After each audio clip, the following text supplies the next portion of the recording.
जय जय श्री राधे श्याम। आज है 7वां अध्याय जिसका नाम है नंदराज के संग निरानंद वार्तालाप। तो जैसे कि आपको पता है कि उद्धव जी नंद ग्राम में पहुंच चुके हैं और नंद बाबा के घर में है। तो नंद बाबा ने उनको आसन प्रदान किया है, उनके पास जाके बैठ गए हैं। अब नंद बाबा के अंतर मन में कृष्ण कथा के अलावा तो कुछ होता ही नहीं है, क्योंकि जिनका मन सदैव कृष्ण में रमा रहता हो उसको अन्य कुछ भी नहीं दिखता, कुछ भी नहीं। उनको हर तरफ सिर्फ कृष्ण संबंधी ज्ञान ही दिखता है। और जो कुछ वस्तुएं अगर दिखती भी हैं तो इसलिए दिखती हैं कि मैं इनका प्रयोग कृष्ण के लिए कर सकूं। इसलिए जो कृष्ण ज्ञान के साथ वस्तुएं जुड़ी हों सिर्फ उन्हीं के लिए ही उनका मन रहता है। इसलिए उनको पता भी था कि कृष्ण के बारे में कैसे जिज्ञासा करूं। उनके अंतर हृदय में भी कृष्ण के बारे में ही चल रहा था, लेकिन कृष्ण के बारे में जिज्ञासा करने का साहस नहीं हो रहा था। एक तो ये भय था ना जाने किसी प्रश्न के उत्तर में कोई अप्रिय संवाद ना सुनना पड़ जाए, क्योंकि उद्धव आए हैं इतने वर्षों के बाद, इतने समय के बाद। कुछ तो कारण होगा, कहीं कुछ अप्रिय घटना का कोई संदेश तो नहीं है। तो इसलिए उनका मन और ज़्यादा विचलित हो रहा था। लेकिन वो जानना चाहते थे क्या कृष्ण ने भेजा है। कृष्ण ने भेजा है तो कृष्ण स्वयं क्यों नहीं आए, क्या कारण है उधर जो आए हैं। दूसरा, उनके अपने मन में भी अनेकों प्रश्न थे, क्योंकि वो कृष्ण के साथ ही सारे के सारे ब्रिजवासियों का नेतृत्व कर रहे थे एक प्रकार से। तो लेकिन फिर भी वो अपने हृदय की बात छुपाते हुए कि कृष्ण कैसे हैं ये बात ना पूछते हुए वो ये पूछ रहे हैं मेरे सखा वसुदेव कैसे हैं। उद्धव बताओ, वसुदेव कैसे हैं। तुम कोई हमसे दूर नहीं हो, तुम्हें पता होगा, ज्ञात होगा कि कृष्ण के पिता वसुदेव और मैं एक ही पितामह की संतान है। पितामह अर्थात दादा, कि हम दोनों एक ही दादा की संतान हैं। हम लोगों के जो पितामह हैं देवमीड़, उन्होंने 2 विवाह किए थे और क्षत्रिय माता के गर्भ से जन्मे थे देवभाग। और जो शूर जो शूर थे वसुदेव के पिताजी, वो वैश्य माता के पुत्र थे। तो इस प्रकार 2 माताओं से 2 पुत्र प्रकट हुए। जो क्षत्रिय से जो प्रकट थे वो हुए देवभाग, और उनके आगे जो हुए हैं वो हुए हैं वसुदेव जी पुत्र। और जो वैश्य माता से जो परजन्य प्रकट हुए थे उनका पुत्र आगे मैं हूँ। इस प्रकार वो मेरे सगे भाई ही हैं, चचेरे भाई कह सकते हैं।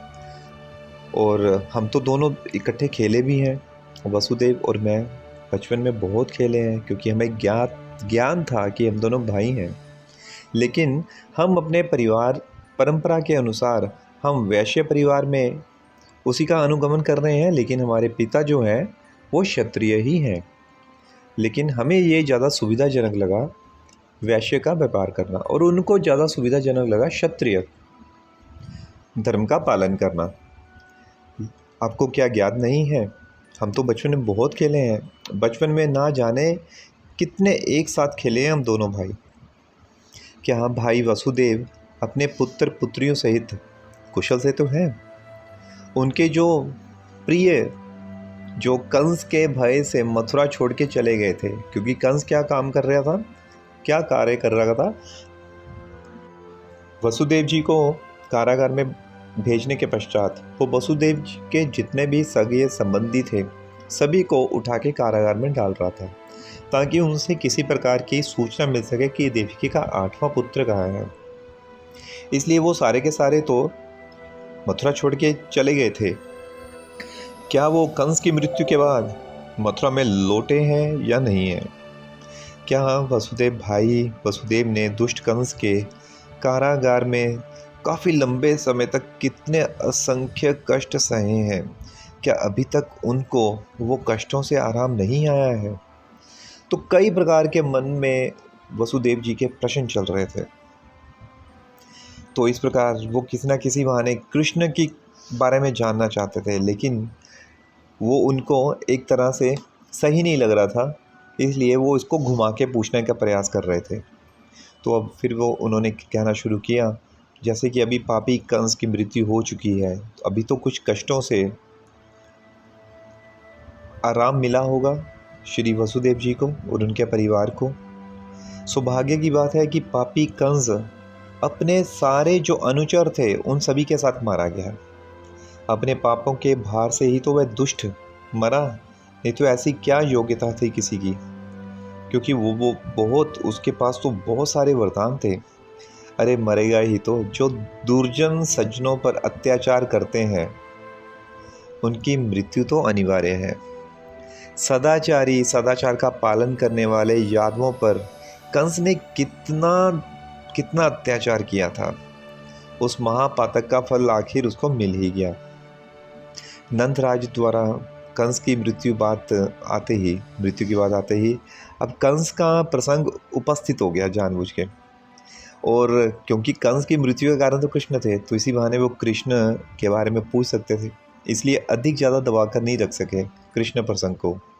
बोले, अच्छा उद्धव, मेरा कृष्ण क्या अभी मथुरा में है?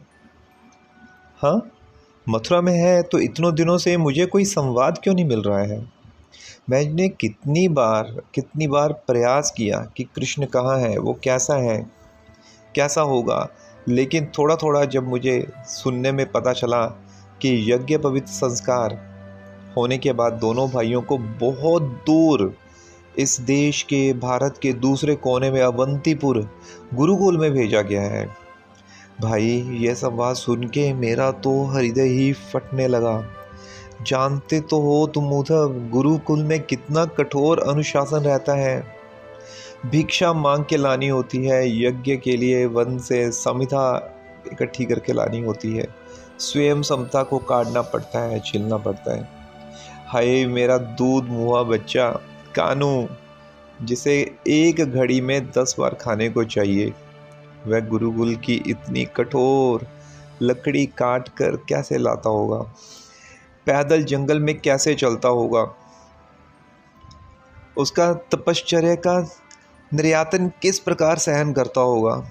उद्धव, क्या तुम्हें पता है, वो वृंदावन में भी पैदल जाता था, नंगे पांव चलता था, लेकिन हमारा ब्रज जो है वो इतना कोमल है कि जब पहली बार कृष्ण ने नंगे पैर पांव रखा तो सभी ने उसको विभिन्न प्रकार के जूते लाके दिए। लेकिन उसने क्या जिद की पता है तुम्हें उद्धव? उसने जिद की, जब तक मेरी गऊओं को जूते नहीं पहनाओगे मैं तब तक जूते नहीं पहनूंगा। तो 9 लाख गऊओं को जूते पहनाना मेरे लिए संभव नहीं था। लेकिन भगवान की कृपा देखो, कृष्ण के पैर रखने से पहले ये ब्रजभूमि जो इतनी कठोर थी, इसका जो धरती इतनी कठोर थी, जैसे कृष्ण ने पैर रखा है वो धरती मैया इतनी कोमल हो गई कि वो उसके गालों को सहलाती, उनके चरणों को सहलाते हुए ऐसा महसूस था कोई उनके गालों को सहला रहा है। लेकिन मुझे ज्ञात है ये तो वृंदावन की भूमि का असर है, लेकिन वही कृष्ण जंगल में कैसे पैदल जाता होगा। मुझे तो उद्धव इस अफवाह पर विश्वास नहीं हुआ था। मेरे भाई इतने विचारहीन और निष्ठुर तो कभी नहीं हो सकते कि मेरे कृष्ण कोमल से बच्चे को गुरुकुल में तपश्चर्या हेतु भेज देंगे।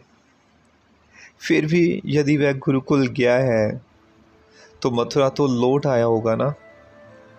क्या वो मेरा प्यारा श्याम, मेरा गोपाल कभी अपनी परम स्नेहमयी माँ की याद नहीं करता? क्या उसको अपने प्रिय मित्र, प्रिय गोप, उनकी याद नहीं आती? अपने प्रिय सखाओं की स्मृति में क्या उसके हृदय में कभी भी उनकी क्षण भर के लिए भी स्मृति नहीं आती है क्या? जो गोप युवक अत्यंत प्रेम से उसको अपनी गोद में खिलाया करते थे। उन गोपों की बात वह कभी याद नहीं करता है, जिस ब्रज भूमि पर वो कई प्रकार के क्रीड़ा किया करता था, अत्यंत आनंद पूर्वक कभी इधर उधर डोला करता था।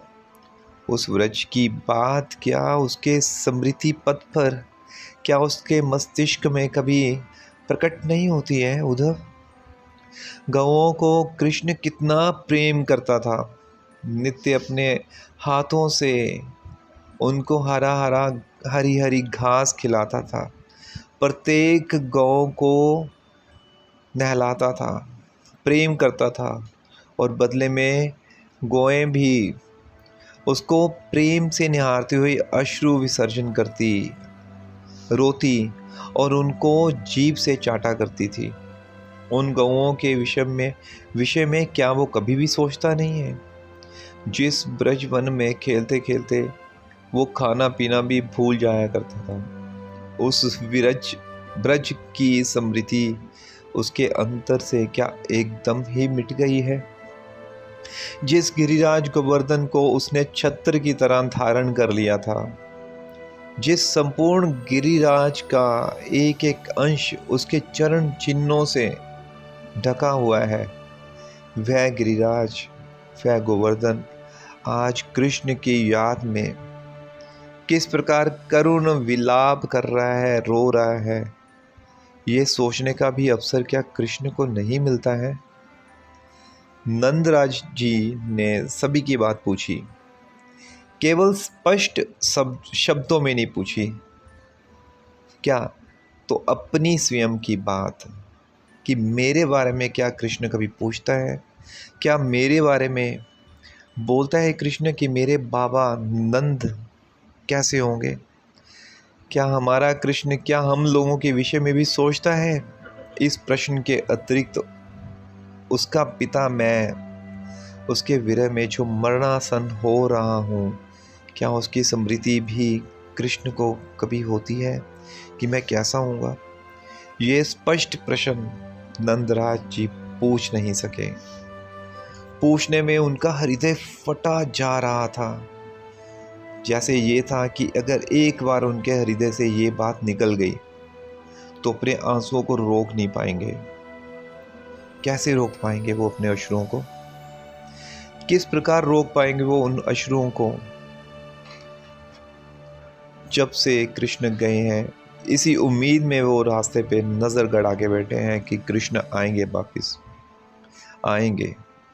आंखें जो उनकी सूख चुकी थी, आंसू बहने बंद हो चुके थे, उनका हृदय इतना शुष्क हो चुका था, उनका हृदय भी शीतलता कह रहा था मिलनी चाहिए। तो उनकी आंखें एकदम वो आंसुओं की वर्षा करने के लिए आतुर हो रही थी, ताकि उनके शुष्क हृदय को, तपते हुए हृदय को कुछ शांति मिल पाती।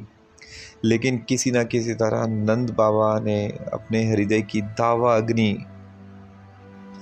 को जलने से रोका हुआ था। नंदराज की बातें सुनकर उद्धव सोच रहे हैं, क्या कह रहे हैं नंद बाबा?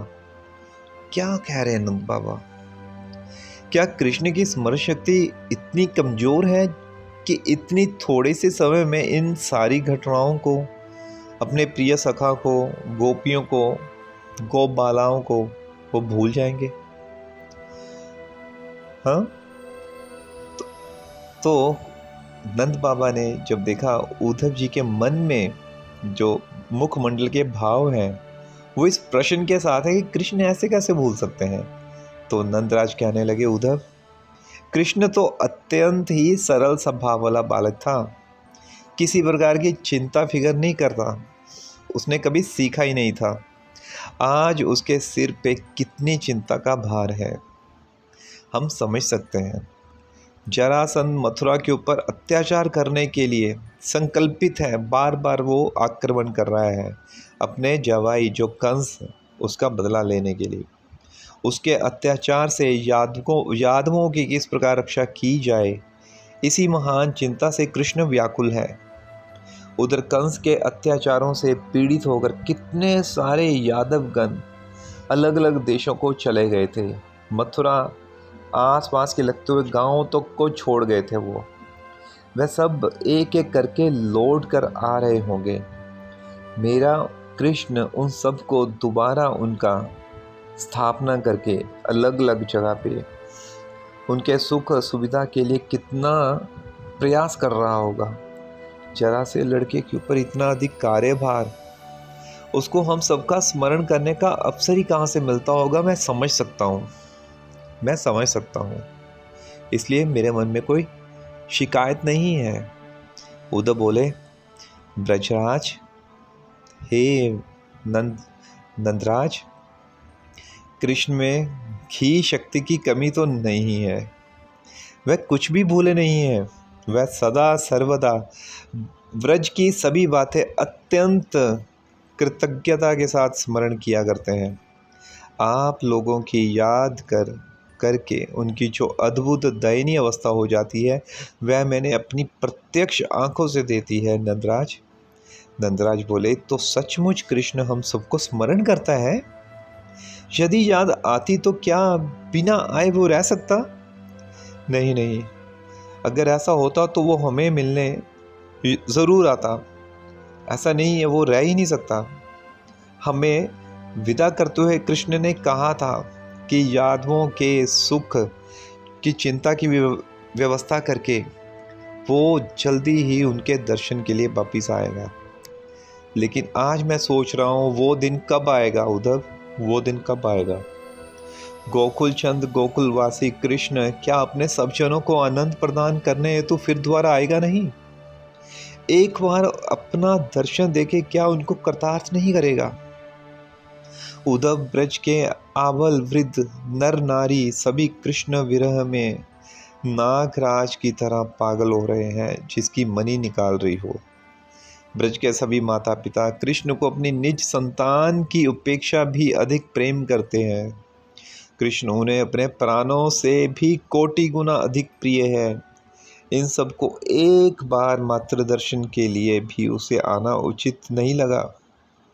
इसी ब्रज की उसने असंख्य बार नाना प्रकार से कष्टों से रक्षा की। आज वही कृष्ण एक बार मात्र आकर इन्हें कुछ सांत्वना नहीं दे सकता? क्या ये भी आशा हम नहीं कर सकते? ऐसे प्रियजन उनके विरह में आज किस भयानक दुर्दशा को प्राप्त हुए हैं, ये बात उसे एक बार अपने नेत्रों से आंखें देखना उचित होगा। बंधु बांधव जितने भी उसके पहचान में थे, रोग से शैय्याग्रस्त हो गए हैं उसकी याद में। तो उसको सब जनों को उनसे मिलने तो आना ही चाहिए। फिर यदि वह रोग कलांतर ही हो, निरोग होकर बचने की आशा ही ना हो, तब तो सब जनों को अपना सब आवश्यक कार्य छोड़कर भी उनसे मिलने आना चाहिए। ब्रजवासी जिस तेज विरह की अग्नि से जल रहे हैं, उससे वह अधिक दिन जीवित नहीं रहेंगे उद्धव। ये आशा कर ही नहीं सकते।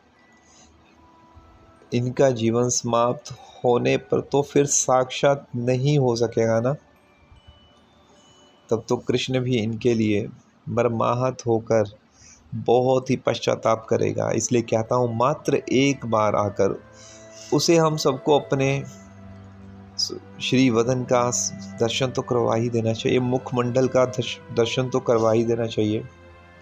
श्री कृष्ण के श्रीमुख की बात करते करते नंदराज के नेत्र निमिलित हो उठे। उनके कपोल देश को सिक्त करती हुई, अर्थात उनके आंसुओं की धारा उनकी गालों से होती हुई बह चली। मानस नेत्रों से, इस शरीर की आंखों से श्री कृष्ण का दर्शन करते करते मन की आंखों से नंद बाबा मन की आंखों से कृष्ण का दर्शन कर रहे हैं। और दर्शन करते करते वह कहने लगे, उद्धव, मेरे गोपाल के वदन मंडल का तुम्हें पता है कितना सौंदर्य था, उसके शरीर का कितना सौंदर्य था, कितना मंजुल है उसका हास्य। जब वो हंसता है, हंसी कितनी ही सुंदर है, कैसी सुडौल है उसकी नासिका, उसका नाक का अग्रभाग कितना सुंदर है, कितने मोहक हैं उसके गाल, कितनी मनोहारी है उसकी नयनों की दृष्टि। हाय, इस जीवन में ये हृदय शीतलकारी, इस शोभा, इस सुंदर दर्शन क्या अभी एक बार देखने को मिलेंगे हमें? श्री कृष्ण की रूप माधुरी का वर्णन करते करते नंदराज बेसुध हो गए। किसी प्रकार धैर्य धारण करके वह मानो स्वयं को सांत्वना देने कृष्ण के विशेष गुणों का वर्णन कर रहे हो और गुणों का स्मरण कर रहे हो। उद्धव, कृष्ण के गुणों का क्या व्याख्यान करूं? पुत्र तो सभी के होते हैं, परंतु इतना गुणवान पुत्र अन्य किसी को मिला है क्या? मेरे कृष्ण जैसा किसी को कोई पुत्र मिला है क्या? कालिया नाग के विष के प्रभाव से सारा का सारा कालियादा विषमय हो गया था। कृष्ण ने कालिया नाग को वहां से भगाकर जल को बिना विष के किया। ओहो, नाग के मस्तकों पर कृष्ण ने क्या मधुर नृत्य किया था।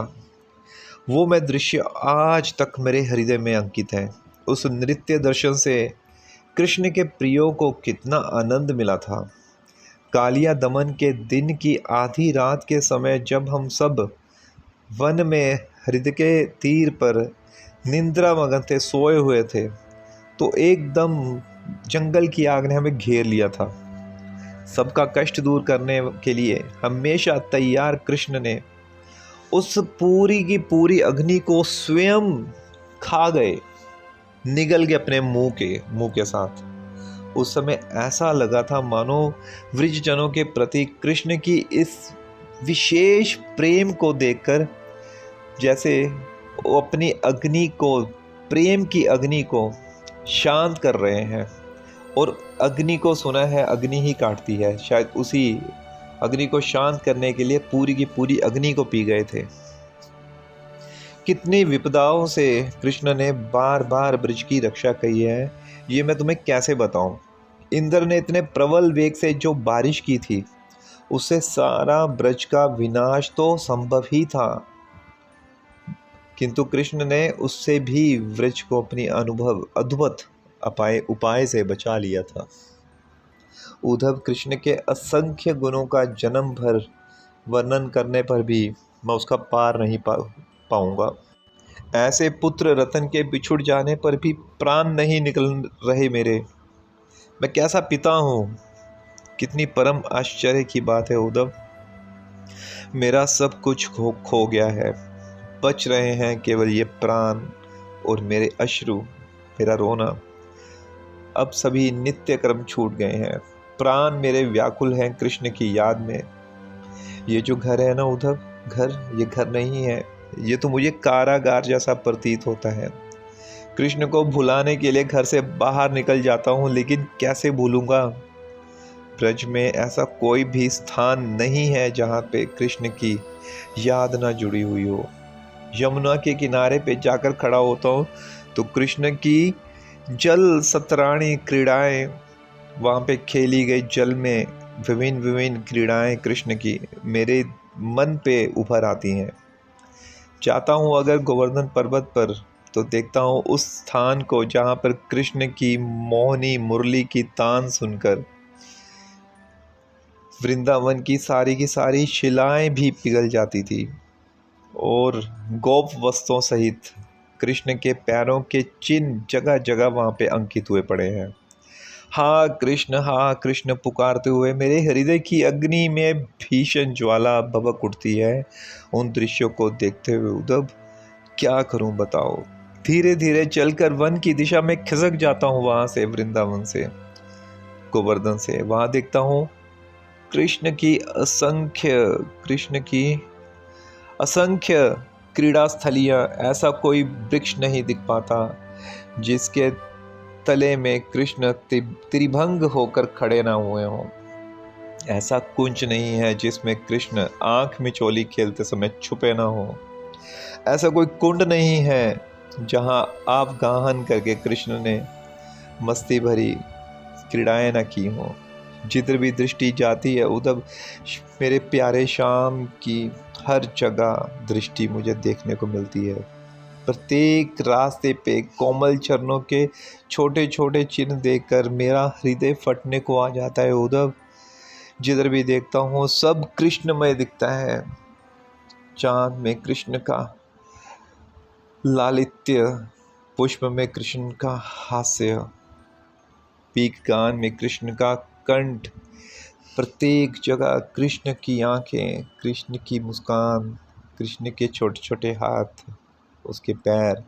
जगत में जो कुछ दिखता है कृष्ण कृष्ण कृष्ण की ही याद करवाता है। ज़्यादा क्या कहूँ, उधर मेरे कृष्ण विहीन मेरा मन और प्राण कृष्ण रटते रटते और सोचते सोचते कृष्ण ही बन जाते हैं। ऐसा लगता है मैं स्वयं कृष्ण हूँ, स्वयं कृष्ण हूँ। किंतु बाहर वृक्ष के समीप जब उसे नहीं पता था, मेरे वक्ष के पास जब उसे नहीं पता, तो वक्ष वृद्धीन हो जाता है। अर्थात जब मैं उसको अपने वक्ष स्थान पे उसको नहीं पाता, वहाँ पे तो मैं बैठा हूँ नंदराज।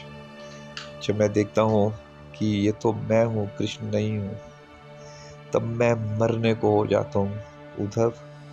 मैं मृत्यु को प्राप्त हो जाता हूँ। जय जय श्री राधे श्याम।